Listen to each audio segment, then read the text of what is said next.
Hi there, and welcome to Earth Echoes with Amber Fields.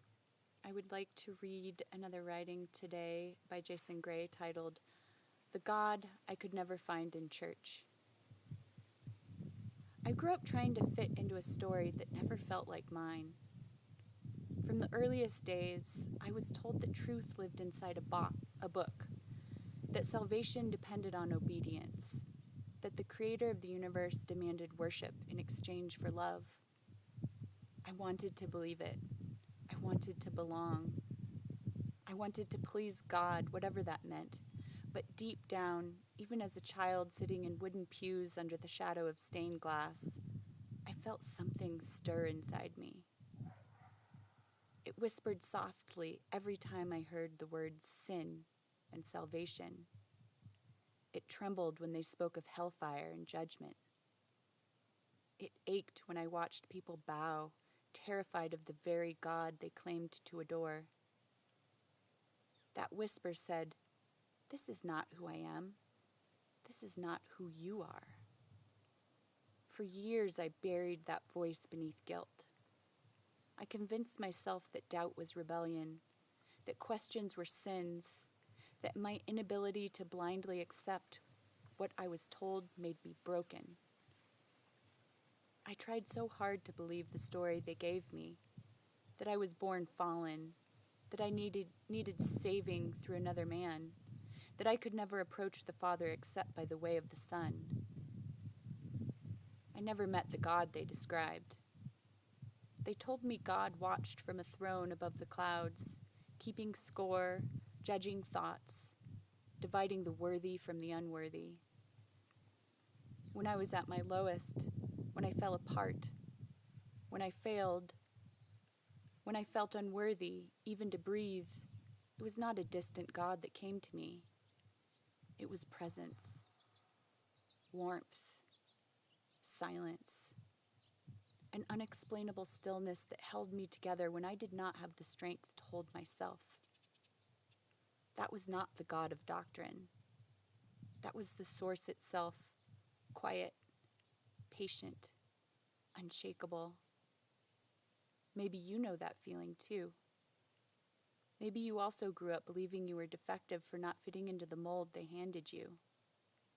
Maybe you have been told that your questions make you dangerous, that your path is wrong, that you have wandered too far to be redeemed. If so, hear me now.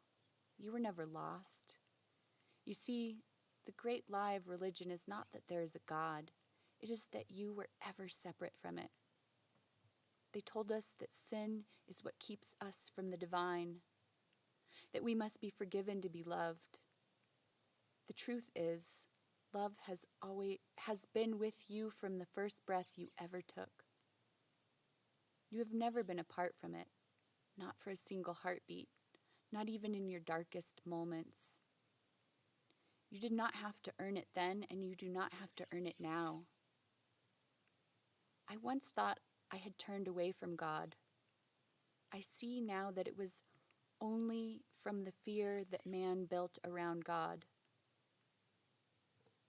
I walked away from the noise, not from the truth, and in the quiet beyond the doctrines, I finally found what I had been seeking all along. It was not out there. It was within. The source is not an old man in the sky keeping score of your failures. It is the current that breathes life through you, the pulse behind your heartbeat, the silence between your thoughts. It is what keeps you alive when the world breaks your heart. It is what whispers, "Keep going," when everything inside you wants to give up. I thought I was the only one who felt it. I have met many of you, people who grew up feeling less than because you could not buy into the lie. You sat in the same pews I did.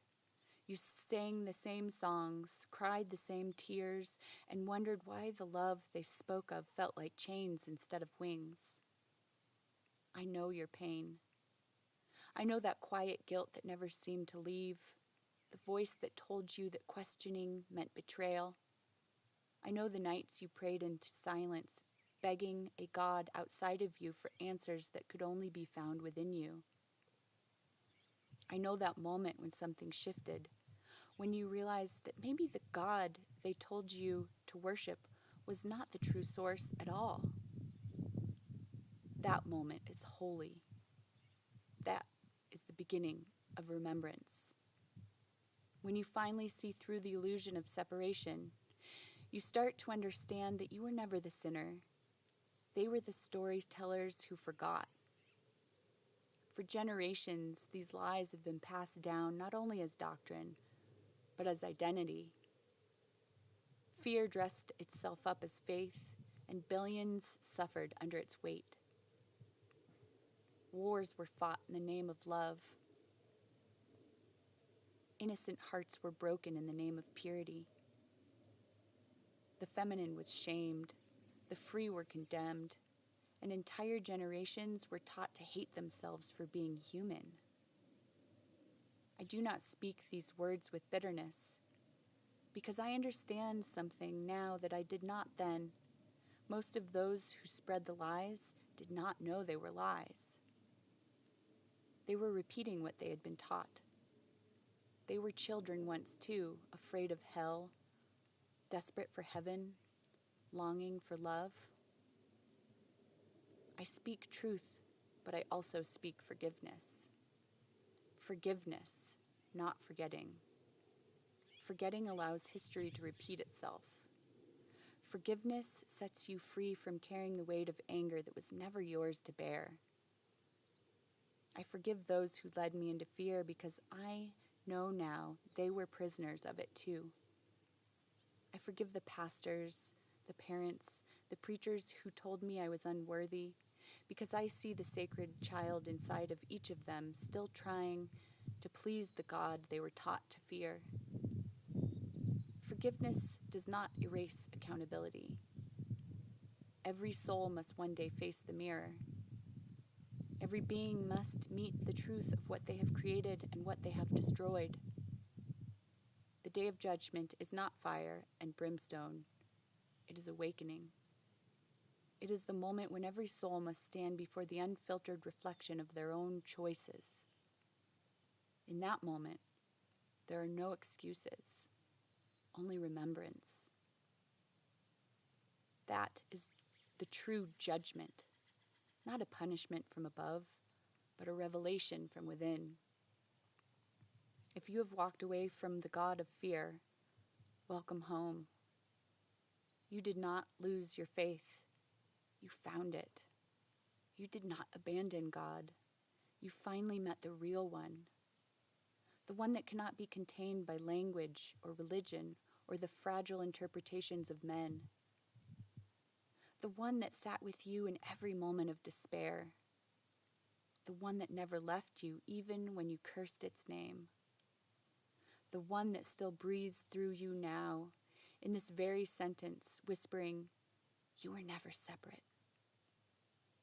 You were never less. You were never unworthy." To those who were told you would burn in hell for thinking differently, know this: hell is not a place. It is a state of forgetting. Heaven is not a reward. It is the remembrance that you were divine all along. I am not a prophet. I am not a preacher. I am simply a man who spent his life searching for a God I could never find in church, and finally discovered that the search was never outward at all. I write these words for every soul who has ever felt unworthy because they could not fit into the story they were given. For every child who cried in the dark, fearing eternal punishment for simply being human. For every adult still untangling guilt from grace. I write this so you remember. You were never meant to worship. You were meant to remember. You were never meant to kneel. You were meant to rise. The creator of all that is, whatever name you give it, has never been distant. It has walked beside you in every heartbreak, every failure, every mistake. It has wept when you wept, rejoiced when you healed, and waited patiently for you to remember that it was never separate from you at all. So breathe, let go, forgive. When the day of judgment comes for you, may you face it not with fear, but with truth in your eyes and love in your heart. The truth is simple. You were never the sinner.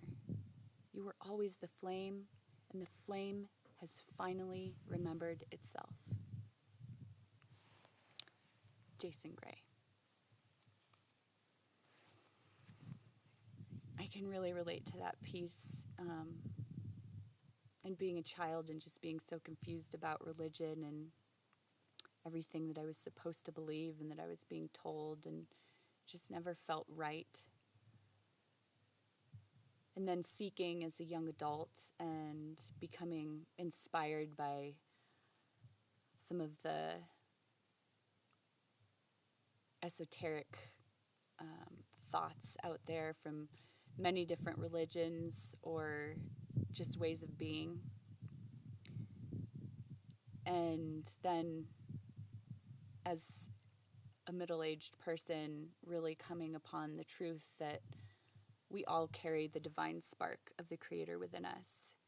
And I think that humanity is going through a great shift right now because we're waking up to that fact on a larger scale.